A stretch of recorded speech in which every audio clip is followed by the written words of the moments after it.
Mga kabobo ka Star Nation, nagwagi ng gintong medalya ang 9-year-old student karate athlete na si Romeo Victor Enriquez sa 3rd Asian Karate Youth Open Championship and Training Camp na ginanap sa China. Nasungkit ni Enriquez ang kampyonato sa Under 10 Male Committee category habang nagtapos naman siya sa top 5 ng Under 10 Male Kata. Ito ang kanyang kauna-unang gintong medalya sa isang international karate competition. 7 taong gulang pa lamang nang magsimula si Romeo na magsanay sa karate.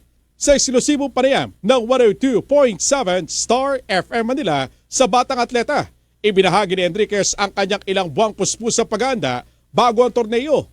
8 weeks of non-stop training po. 3 hanggang 5 oras araw-araw po. At may isang competition, Batang Pinoy po. Pero same thing lang po, non-stop training every single day. Nagpasalamat naman ang gold medalist sa lahat ng gumabay at sumuporta sa kanyang international competition.